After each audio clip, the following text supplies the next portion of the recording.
सास हूँ, नौकरानी नहीं। अरे माँ, आप तो जानती ही हैं कुछ दिनों में हमारा बच्चा इस दुनिया में आने वाला है और इसी समय हमारी फुल टाइम मेड भी अपने गांव चली गई है। बोल करके गई है 2 महीने बाद आऊँगी। अब इतनी जल्दी कोई और नौकरानी भी नहीं मिलेगी और आप भी भाई के पास अमेरिका जाकर बैठ गई हैं। माया के परेशान होते हुए अपनी माँ से कहा तो माँ बोली, अरे तो इसमें परेशान होने वाली कौन सी बात है। कोई नई नौकरानी ढूंढने की ज़रूरत नहीं है तुझे। तेरी सासू माँ है ना, वो किस दिन काम आएगी। भली चंगी तो है अभी समधन जी। और फिर तू उन्हें दादी बनाने जा रही है, इतना तो कर ही सकती है ना वो तुम्हारे लिए। जब तक ज़रूरत हो तब तक काम करवाना, फिर चाय चलता कर देना अपने घर से। अपनी माँ की बातों को सुनकर माया की आंखों में चमक आ गई। माँ, ये तो बहुत अच्छा आइडिया दिया तुमने। शाम को जब उसका पति घर आया तो माया मायूसी का मुखौटा लगाए उसे चाय देने लगी। अरे माया, क्या हुआ, उदास क्यों हो। मैं सोच रही थी कि आपके माँ बाबूजी को कुछ समय के लिए यहाँ बुला लेते हैं, लेकिन वो लेकिन क्या। लेकिन पिछली बार जो हुआ था उसकी वजह से कहीं सासू माँ नाराज़ तो नहीं। अरे नहीं, मैं अपने माँ बाबूजी को अच्छे से जानता हूँ। हमारे बुलाते ही दौड़े चले आएंगे दोनों। अजी सुनते हो, आज रवि का फ़ोन आया था। सविता जी ने चहकते हुए कहा तो आनंद जी की जैसे खुशी का ठिकाना ही नहीं रहा। अच्छा, इतने दिनों बाद, चलो याद तो किया उसने। क्या कहता था, ठीक तो है माँ सब। दरअसल बहू की डिलीवरी का समय नज़दीक आ रहा है ना, तो अपने घर बुला रहा था हम दोनों को। बेटे से बात करके तो सविता जी की खुशियाँ सातवें आसमान पर थी, लेकिन अचानक ही सविता जी पिछली बातों को याद करके उदास हो गई। दरअसल 1 वर्ष पहले सविता जी और आनंद जी अपने बेटे बहू के घर कुछ दिन बिताने के लिए गए थे। उनकी बहू माया जान चुकी थी कि उसकी सास बिल्कुल सीधी सादी है, तो उसने इस बात का फ़ायदा उठाना शुरू कर दिया। सारा दिन बिजी रहने का बहाना करती और सारा काम अपनी सासू माँ पर डाल ही देती। यह देखकर आनंद जी को अच्छा नहीं लगा, तो बहू से बोले, बहू, तुम्हारी सासू माँ की उम्र हो गई है, थक जाती है, थोड़ा सा काम तुम भी करवा दिया करो। इतना कहने की देर थी कि बहू ने तो हंगामा खड़ा कर दिया और खूब खरी खोटी सुनाई। सविता जी और आनंद जी चुपचाप खड़े अपमान सहन करते रहे और रवि अपनी पत्नी के सामने कुछ बोल ही नहीं सका। सविता जी और आनंद जी अपने सम्मान की रक्षा करते हुए अपने घर वापस आ गए थे। सविता जी पिछली यादों में गुम थी। इतने में आनंद जी बोले, अरे सविता, किन बातों में खो गई तुम, अभी तक सोच ही रही हो। जल्दी से सामान पैक करो। आनंद जी ने अपनी पत्नी सविता से कहा, तुम तो जानती हो रवि की शादी को 5 साल हो गए हैं और कितने सालों बाद अब जाकर हमारे बेटे के घर खुशियाँ आई हैं। जो ठीक है, मैं जरा नीता को बोल कर आती हूँ कि हम कुछ समय के लिए अपने बेटे के घर जा रहे हैं। दरअसल आनंद जी और सविता जी अपने घर का एक हिस्सा किराए पर दिया हुआ था, जहाँ नीता और विशाल अपने प्यारे से बेटे गोलू के साथ रहते थे। वे दोनों घर पर ही टिफ़िन सर्विस का काम करते थे। पास में ही गर्ल्स हॉस्टल था, तो उनका धंधा भी अच्छा चल रहा था। कुछ ही वर्षों में सविता जी और नीता का एक दूसरे के साथ अच्छा खासा लगाव हो गया था। नीता के बेटे गोलू को तो उसकी सगी दादी से भी ज़्यादा प्यार करती थी सविता जी। अरे नीता, ओ नीता, सविता जी ने आवाज़ लगाई। जी आंटी जी। नीता रसोई घर से बाहर आई। अरे नीता, एक खुशखबरी है, मैं जल्दी से दादी बनने वाली हूँ। अरे वाह आंटी जी, यह तो बहुत खुशी की बात है। सविता जी की खुशी में शामिल होते हुए नीता बोली, हाँ नीता, हमारे बेटे ने पूरे 6 महीने की तैयारी करके आने को बोला है। अभी तो सारी पैकिंग पड़ी है, तुम अपने टिफ़िन का काम निपटाकर मेरी मदद करने आ जाना, सविता जी बोली। तो इतने में विशाल की आवाज़ आई, नीता, टिफ़िन का काम मैं संभाल लूँगा, तुम जाओ आंटी जी की मदद करो। नीता ने सविता जी की पैकिंग करने में मदद की और सविता जी के साथ मिलकर उनकी बहू के लिए गोंद के लड्डू भी बनवा दिए।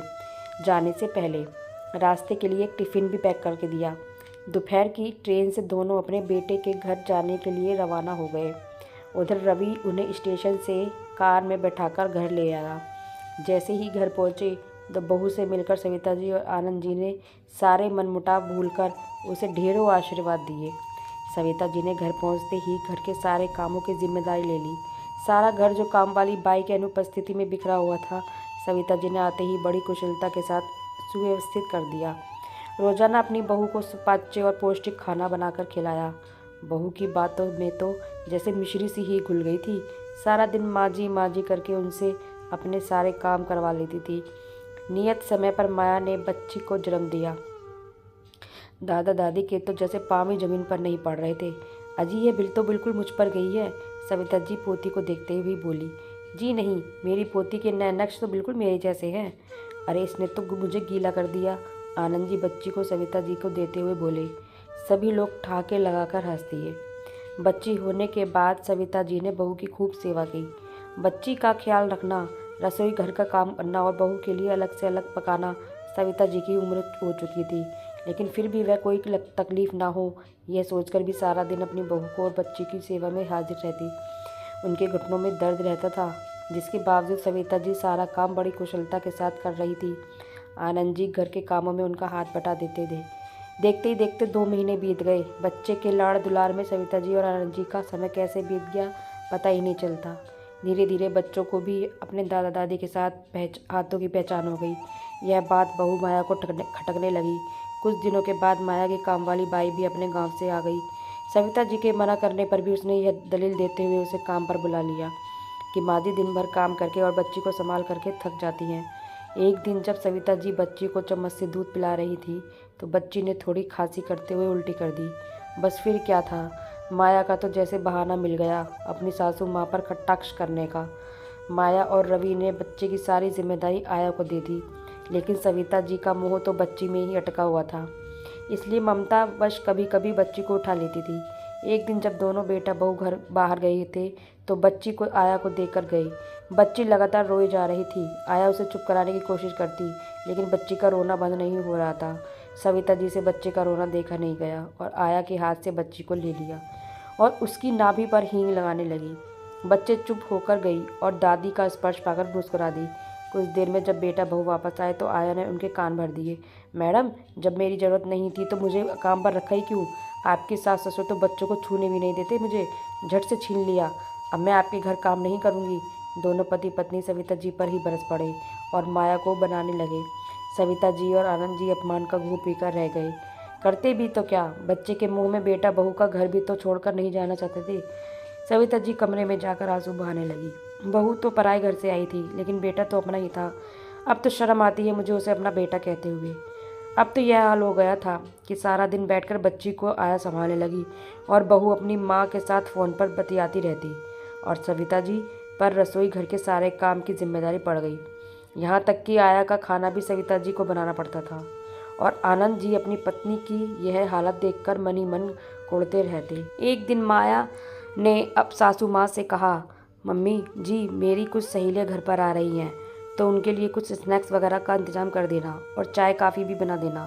शाम को जब बहू की सहेलियाँ घर आईं तो पूरे आदर सम्मान के साथ सविता जी ने उन्हें बिठाया, अपने हाथों के बने लजीज स्नैक्स बनाकर खिलाए। उनकी खूब आवभगत की और रसोई घर में जाकर बर्तन साफ करने लगी। लेकिन अचानक उन्होंने जो सुना उन्हें अपने कानों पर यकीन नहीं हुआ। बहू की सहेलियाँ उसे कह रही थी, माया तुझे काम वाली बाई तो बहुत अच्छी मिली है, इतना लजीज खाना बनाती है, कितनी पगार लेती है, हमारे लिए भी ऐसी काम वाली ढूंढ दो। ऐसा सुनकर माया हंस पड़ी, लेकिन उसने इतना भी ना कहा कि गया ये नौकरानी नहीं बल्कि उसकी सासू माँ है। थोड़ी देर बाद सविता जी अपने हाथ धोकर अंदर आई और सबके साथ बैठ गई। बहू की सहेलियाँ कुछ सकपका गई तो सविता जी बोली, आप लोगों को जानकारी के लिए बता दूं कि मैं कोई नौकरानी नहीं बल्कि आपकी सहेली की सासू हूँ। आपकी सहेली ने आपको नहीं बताया तो सोचा मैं ही बता दूं। सारी सहेलियाँ चौंक गईं और हैरानी से माया की तरफ देखने लगी। सविता जी बोली, बहू माना कि घर में नौकरानी रखना तुम्हारे लिए स्टैंडर्ड सिंबल है, लेकिन अपनी ही सास को नौकरानी करार देना ये कहाँ का स्टेटस है?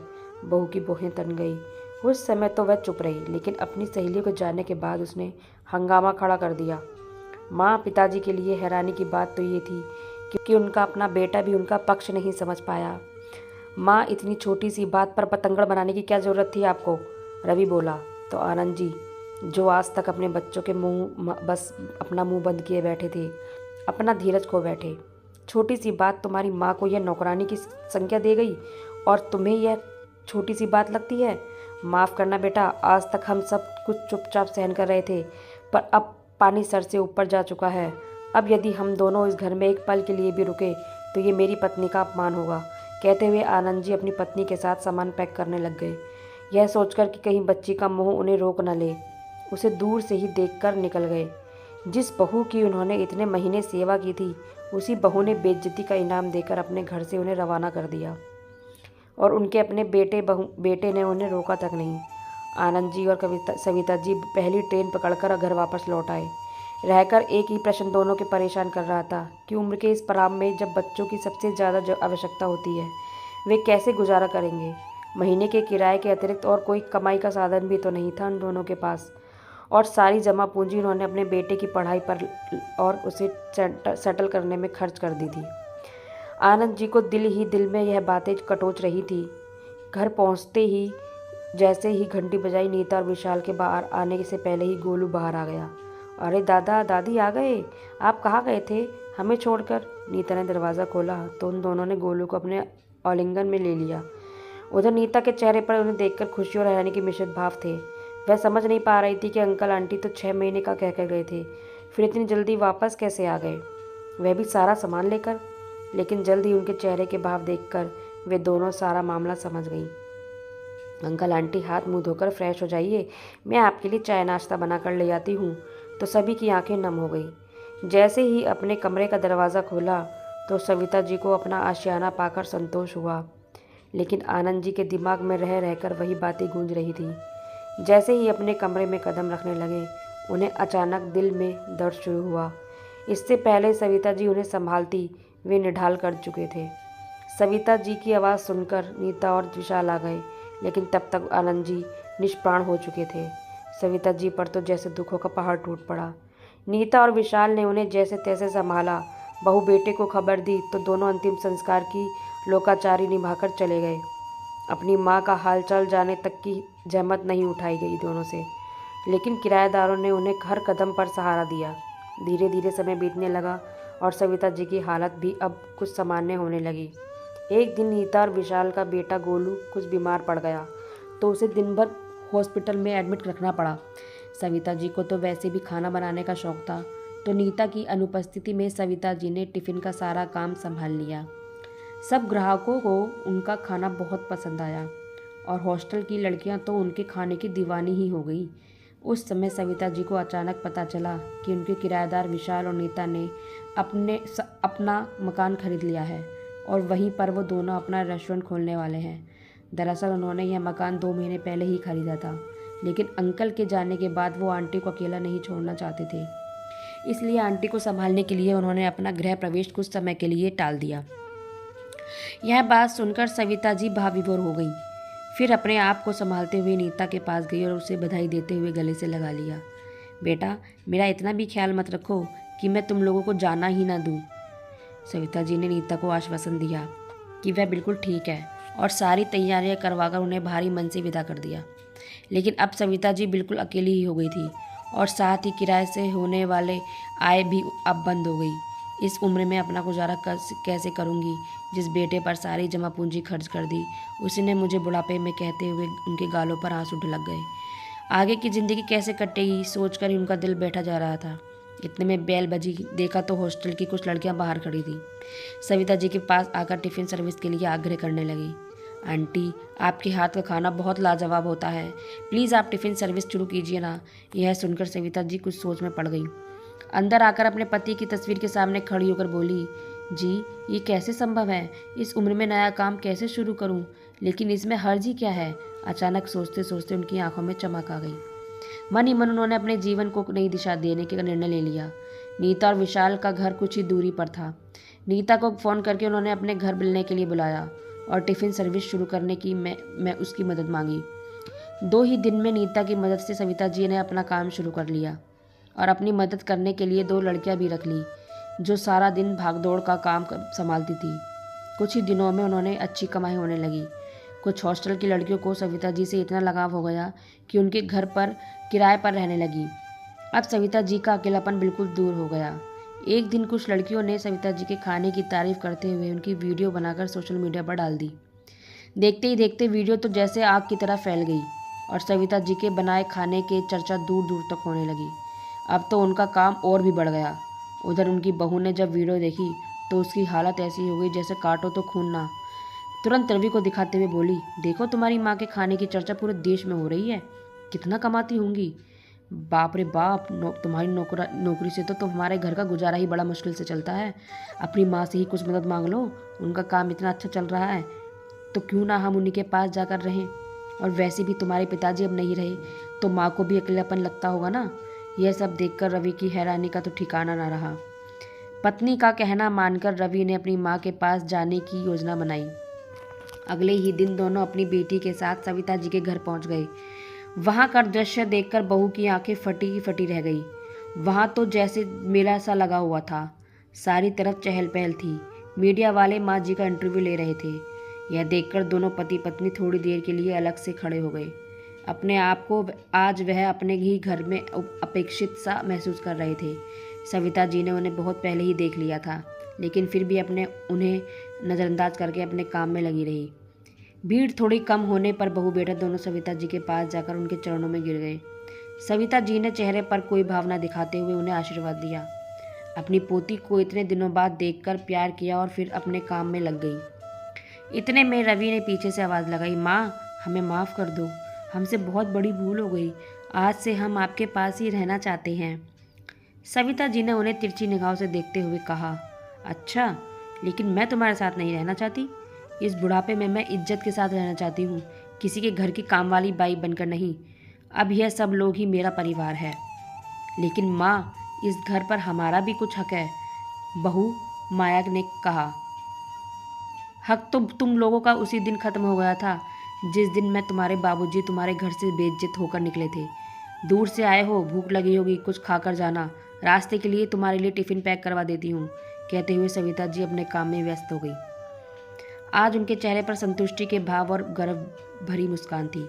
तो फ्रेंड्स, ये कहानी आपको कैसी लगी कमेंट्स बॉक्स में जरूर बताइएगा। कहानी को लाइक और शेयर जरूर कीजिए और चैनल को सब्सक्राइब कीजिए।